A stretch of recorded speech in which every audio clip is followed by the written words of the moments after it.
গুয়াহাটিতে একটি পার্ক আছে, war Memorial, যুদ্ধ স্মারক। আগে এই পার্ক দেখিনি কখনো। আমি যাচ্ছি, দেখি কি দেখা যায়।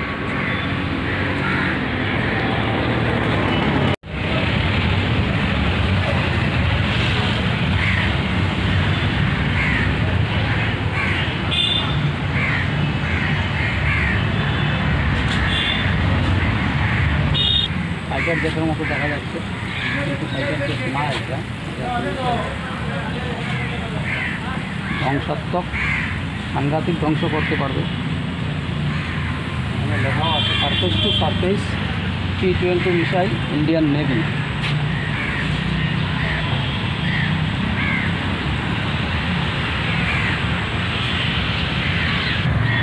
ভীষণ সুন্দর।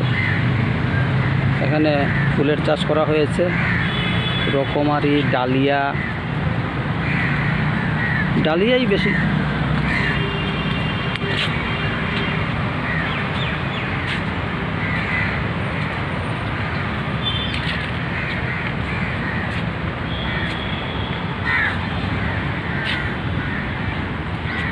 সব ফুলের নাম তো আমি বলতেও পারি না, অনেকেই অনেক ফুলের নাম বলতে পারেন। আমার কাছে এই ফুলগুলিও ভীষণ সুন্দর লাগছে।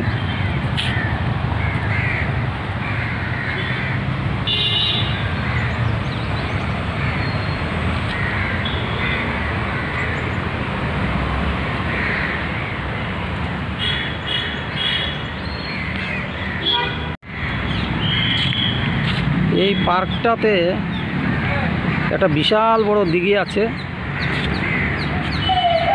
বিশাল বড় দিঘি।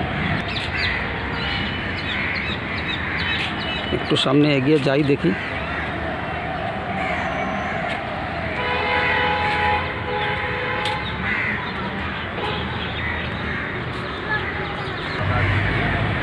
বাহ, অনেক টাকা পয়সা খরচ করে এখানে তৈরি করা হয়েছে স্ট্যাচু, বেশ কিছু statue.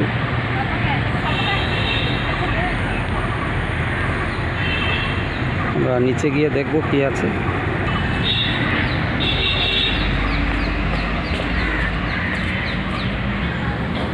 War memorial Guwahati project undertaken by Rajya Sainik board, Assam.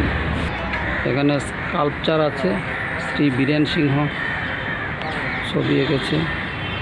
বিভিন্ন সময়ে দেশ রক্ষার্থে ঘটনাবলী এখানে চিত্রায়িত করা হয়েছে।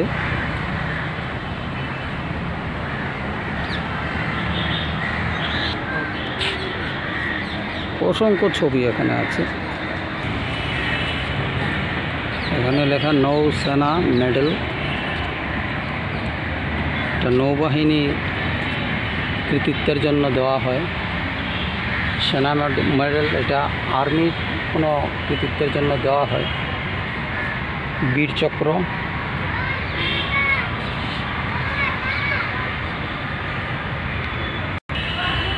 মহাবীর চক্র, অনেকে মরণোত্তরও পায়। আর এটা হচ্ছে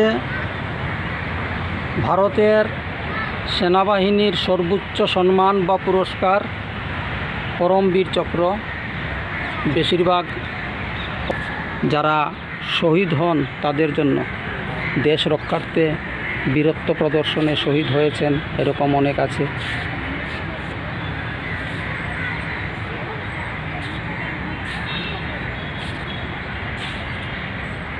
এখানে কার্গিল যুদ্ধের অনেক কিছু লেখা আছে। কার্গিল মানে পাকিস্তানের সঙ্গে ভারতের যে LOC, ওই জায়গাতে 1999 সালে কার্গিল যুদ্ধ হয়েছিল, সরাসরি পাকিস্তান এবং ভারতের সঙ্গে। এখানেও অনেক স্কাল্পচার করা আছে। আমাদের দেশের জন্য যারা নিজের জীবন বলিদান দিয়েছেন, সেই অমর সৈনিকদের স্মৃতির উদ্দেশ্যে এই সৌধ তৈরি করা আছে। অমর জওয়ান, আমাদের দেশের রাজধানী দিল্লিতে যেটা তৈরি করা আছে, সেই অমর জওয়ান শহীদ বেদির আদলে তৈরি গুয়াহাটিতে এই সৌধ তৈরি করা আছে। নিশ্চয়ই এখানে আমাদের রিপাবলিক ডে, যেটা প্রজাতন্ত্র দিবস, এই দিবসে অবশ্যই এখানে শ্রদ্ধা জানানো হয় প্রতি বছর। এটা সেই সরাইঘাটের বিখ্যাত যুদ্ধ, যা এখানকার জনগণ এবং যারা এই আসামের মাটি রক্ষা করার উদ্দেশ্যে ব্রিটিশদের সঙ্গে যুদ্ধে লিপ্ত হয়েছিল, সেই বীর সৈনিকদের বীরত্ব গাথা, এই কাহিনীটাকে চিত্রায়িত করে রাখা হয়েছে।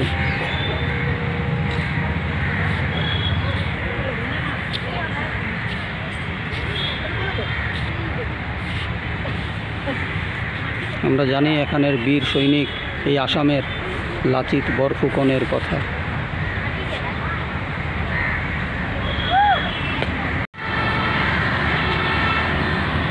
এখানে ভিতরে টয়লেট আছে, ওয়াশরুম আছে, অত্যন্ত পরিষ্কার পরিচ্ছন্ন। আমি গিয়েছিলাম, লেডিস এবং জেন্টস আলাদা করা। মিউজিয়ামটা দেখতে হলে কোনো টাকা পয়সা লাগে না, টিকিট কাটতে লাগে না, খুব শান্তিপূর্ণ। এখানে কোনো উশৃঙ্খল মানুষ লোকেরাও আসে না, যেহেতু এটা সৈনিকদের এলাকা, সবাই ডিসিপ্লিন মানতে বাধ্য। দেখুন কত সুন্দর বাগান। আর ওইখানে ফাইটার জেটটা রাখা আছে, আমরা যাচ্ছি এই ফাইটার জেটটা দেখব এখন। এই যে এক সময় দাপিয়ে বেড়াতো এই ফাইটার জেট, আজকে এটা পরিত্যক্ত। ইন্ডিয়ান এয়ারফোর্সের। আসলে দূর থেকে মনে হয় অনেক ছোট। এটা একটা স্তম্ভের মধ্যে রাখা আছে।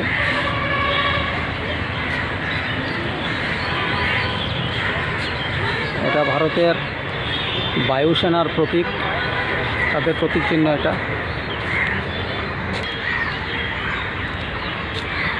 এখানে পিছনের চাকার কভার। যখন ফাইটার জেটটা মাটি ছেড়ে উপরে উঠে যায়, তখন এই চাকাগুলি ধীরে ধীরে উপরে এখানে এই পোর্শন যেটা খালি আছে ওইখানে ভিতরে সেটিং হয়ে যায়, ঢুকে যায়।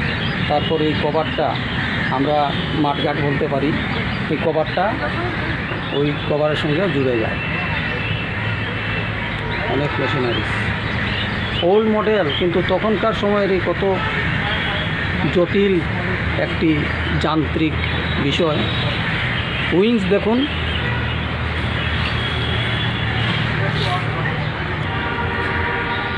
এই যে ডান দিকের উইং।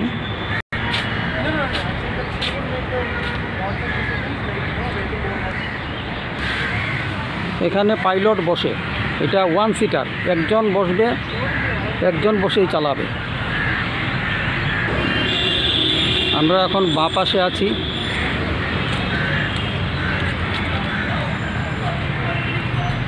এখানে দুইটি মিসাইল রাখা আছে, ছোট আকারের, Z-13 SAM মিসাইল।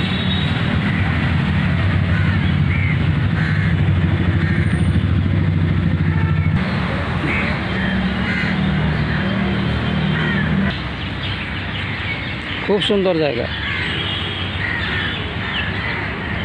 এখানে পাতাবাহার কেটে ছোট ছোট করে লিখে রাখা হয়েছে। বিকেলবেলাটা খুব আনন্দে কাটালাম। আর এখানে তো ট্যাঙ্ক একটা রাখা আছে, যুদ্ধে ব্যবহৃত ট্যাঙ্ক, এখন পরিত্যক্ত অবস্থায় পড়ে আছে। এটা ইন্ডিয়ান আর্মির ট্যাঙ্ক, মানে গোলন্দাজ বাহিনী বাংলায় যাকে বলে, ইংলিশে বলে আর্টিলারি বাহিনী।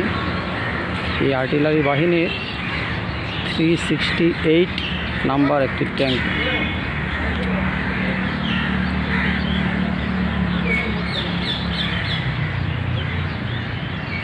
এটা হচ্ছে ট্যাঙ্কের কামান।